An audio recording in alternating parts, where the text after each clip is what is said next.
Can everybody see the presentation? Yes, Brighton, I could see. Please go ahead. Okay. So, as we know, today we are going to see about the distance vector routing protocols. So, this is one of the dynamic routing algorithms. So, let's go to the next slide. So, let's first remember what is a dynamic routing.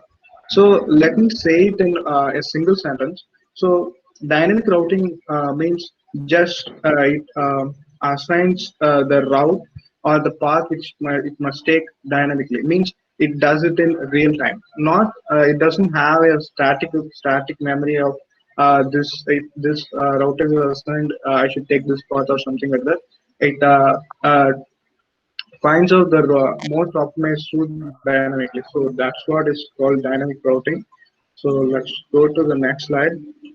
So these are the two, as we all know, these are the two most popular routing protocols, dynamic routing protocols. So one is RIP version 2 and the OSPF uh, protocol. So let's go to the next slide. So let's learn about the distance vector routing protocol. So the another name for this algorithm is Bellman-4 algorithm. We learned it in the last year in the algorithms lab. So what does the Bellman-4 algorithm does? So it basically finds the least cost for a particular node from another node. It doesn't finds the least cost of the path. It finds the least cost of the node. So and it forms a separate routing table for each node. So let's consider example A to B.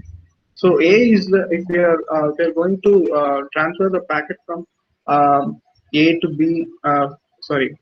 Considering A as the starting node, so it gives us the optimized path for each and every node. So if there are like 5 nodes, A, B, C, D, E, F, so A to B, A to C, A to D, and A to E. So for all these nodes, it gives us the optimized path. So this is kind of different than the extras. So let us see why we have to actually learn this Bellman-4 algorithm. So how it is different than Dijkstra's? Why can't we go with Dijkstra's only? So first of all, Dijkstra's cannot handle the negative weighted edge. Simply, the algorithm's idea is not fit for handling the negative weights. Whereas Bellman-4 algorithm is easily handles the negative weight cycles and it gives us the correct results. But considering this, sometimes the Dijkstra gives us the correct value, but we can't be sure it is the most optimized one. So secondly, uh, Bellman-4 algorithm, as I said, it gives the information about the vertices only. So if I take A, it gives the information what is the shortest path from A to and all the other nodes. Whereas Dijkstra's gives the information about the whole network, not only the vertices, it gives about information about the whole network. So now we see that the Bellman-4 consumes actually less time than the Dijkstra's, meaning the Bellman-4 is kind of optimized than Dijkstra's. Now we see that uh, the Bellman-4 is uh, using dynamic programming approach, um, whereas the Excel use greedy approach. That's why it is consuming more time. So this is the time complexity of the Bellman-4 algorithm. So which is B is vertex and E is edge. And C, as we can see, the time complexity is kind of confusing. So here we see with the right the time complexity seem to be a little bit faster in Dijkstra's, but it's really not the case. What is the problem here is the space complexity of the Dijkstra's is um, very higher than the Bellman-4 algorithm. So in what happens is, so as we know, the routers doesn't have that much of memory, meaning main memory in them. So when you increase the space complexity, it won't be as fast um, as our computers. Our computers can handle like some kind of 16 gigabytes of RAM or something, but in the case of routers, we don't have that luxury. So that's why the Bellman-Ford algorithm shines here. So this is why the Bellman-Ford algorithm is faster. So let's move on to the next line. So um, let's see Bellman-Ford algorithm, how it is working. So first, it defines the distance as each node. As I said, it does not find the entire shortest path. It defines the shortest distance between the each nodes. So the b of xy is equal to the cost of least cost path from x to y, where of course the x is the source and y is the destination, and then updating the distance. Uh, so minimum cost of xv, meaning v is just an intermediate vector or a edge, like a to b means whatever the vector is connecting between them.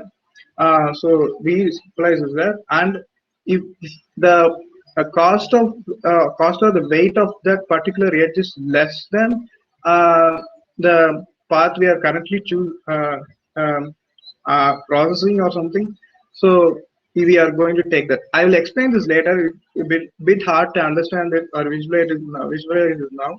I will show this formula later. Now let's consider an example. So see, as you can see, we have five vertices and about six edges, I guess. Six edges or 12 edges if it's a directed graph. I took undirected graph for a easy understanding. So usually we'll take a directed graph for Bellman-Ford algorithm. So now let's consider each node. So now I'm considering B as the home node or the starting node. For B, I'm going to find the routing table or the shortest path between all nodes. So let's consider the B to A. So what will be the first path? So the obvious path will be just directly B to A, which the weight of which is just one. See, we got that. And for what will be the next part? So next part would be just B, C, and A. So which would be this. So the orange line shows it, and 3 plus 5 is will be 8. So this is a bit longer path. Let's keep iterating. So now it shows the path, the longest path available. So now we are taking the longest path B to E, E to D, and D to E, and sorry, D to C and C to A. And see, this path cost is 20. So Bellman-Ford algorithm, obviously, in Bellman-Ford algorithm, we are going to take the minimum path, minimum cost path. So we are going to consider B to A. So in the routing table, it's updated as like this. So the source is B. From B to the destination A, the cost is 1. So this is the path, and this path is also saved in the table. So now let's take another example, B to C. So what are the paths available? So first, the obvious path, B to C directly. So which will be the which will cost us 3, and B to A and A to C, which will give us the cost of 6, and the longest one B to E and E to D and D to C, which will be 16. So that also is updated in the routing table. So similarly, B to D also is done. The cost of is the minimum cost is 7. So now let's consider an exceptional case. So this is very important. This case occurs in all the real-time problems as well. So now what happens is B to E, we are considering B to E here. So B to E is 9. The cost of this path is 9, but it's taking a longer path, B to uh, B to C and D to E. So this is also is weight of 9. I didn't write this C here. So Sorry for that. But as you can see, it's 3 plus 4 plus 2 is this path is also 9, which has two other vectors to cross. So now the Bellman 4 algorithm, what it does is, even then we have the same cost for these two paths. It takes the path with least nodes, because in real time when we are crossing more routers. See, if you are crossing like B from router B to router C, so it will take a little bit time to retransmit the packet to maybe to C to D. So that we don't want that little bit delay. So here the optimized path would be just B to E. So this is one of the exceptional cases in this algorithm. So that's also updated in the routing table. So this path will be also updated. So B to E, the shortest path cost will be 9. So let's see how the computer does it. So as you can see, we are understanding what is going on inside. We are just we can just say this is the shortest path for every node, but for computer we cannot. We don't have the luxury of doing that yet. But let's see how the computer does. First, the computer does what it does is it assigns all the other nodes except the initial node, that is a in this case. See, it is assigned to 0. Other nodes are assigned to infinity. So infinity means the distance between a and b here is just infinity. The weight of the node is infinity, because so that it can be optimized further. So let's see what's happening here. What happens here.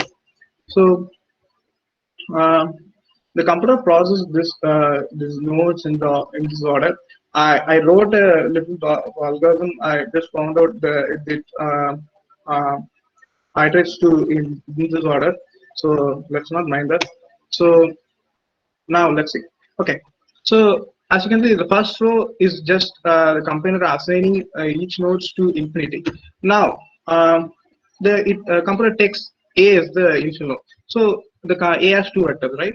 So what are the vectors? It's a to b and b to c. So we have two vectors. So since we are considering a as home vector or something, the starting vector, so we have to find all the shortest path for a to all the other vectors. So here, so a to b, let's consider a to b. So see, for a to b there is only one path here. So we can just immediately say this is going to be the shortest path, since it's a directed graph. So 0 plus minus 1 will be less than infinity. So as you can as you can see, we assigned b to infinity. So 0 plus minus 1 will be less than infinity. Remember the formula which I told before, which showed like minimum of the cost of x comma b and dx dv into y. That formula is applied here. So see, minus 1 is much less than infinity. So this weight is replaced with minus 1. So as you can see in the second iteration, it's giving minus 1 for b. It's the weight of the b here. So now let's move on to the c. So now what's happening? So c is there is the obvious path between a and c. So 0 plus 4 is less than infinity here. So as you can remember that c is also assigned to infinity. So 0 plus 4 is less than infinity. So the value of c is assigned as 4 here. So as you can see in the table, c is assigned as 4. So there is a even shorter path for c, but it's continuously iterating to find the shortest, most optimized path between the vectors. So now what's happening? So now there is no more edges for a. So see, we used this edge and this edge also. So we cannot find an even shorter path in being in a vector itself. Now the computer jumps to B. So from B, how many paths we have? Only consider the outgoing paths. So From B, there is one, there is two, there is three. There are three parts between the edges. So now let's finish the business of C here. So what's happening here? So minus one is the weight of B, and the path costs three. So minus one plus three, which give us through two. But see, there is already weight is assigned to the C. Now it compares 2 is less than 4. Of course, 2 is less than 4. So now it reassigns the path weight of C to 2. Now we found out a even more shorter path than the path we have already found. So the C is even more optimized now. Now let's go to the next iteration. Now let's see the next citation. So see, we have B to E and B to D.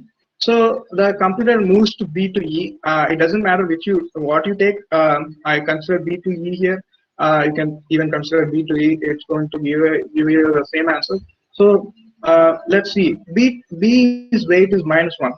See, as you can see, B to E there is only one path. You no need to go and check whether there is another optimized path, since there is only one path that is going to be the most optimized one.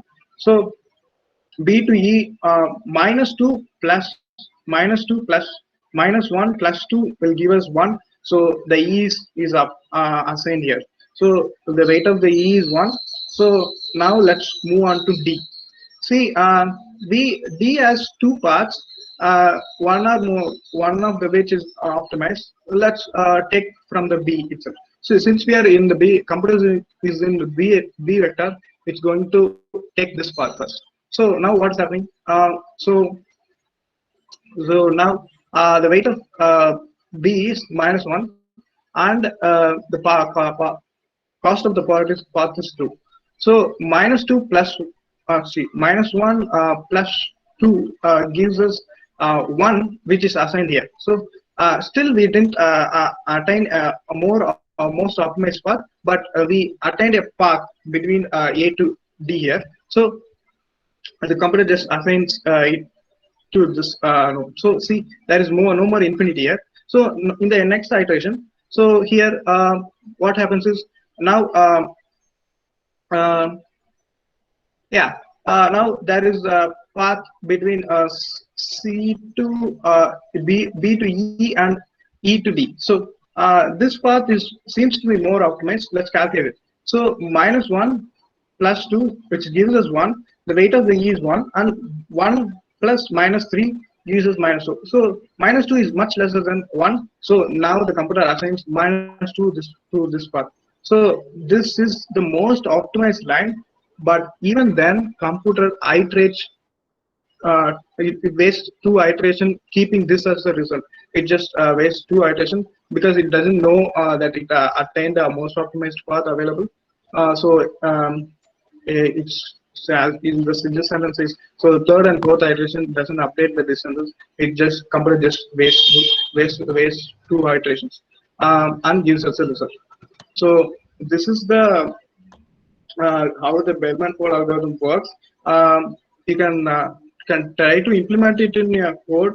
I implemented a Java code. If there is time, I will show you. So that's it for this lecture, I guess. So thank you. Thank you, Brighton. That's a great insight into Bellman-Ford algorithm. And I'm also happy that you have compared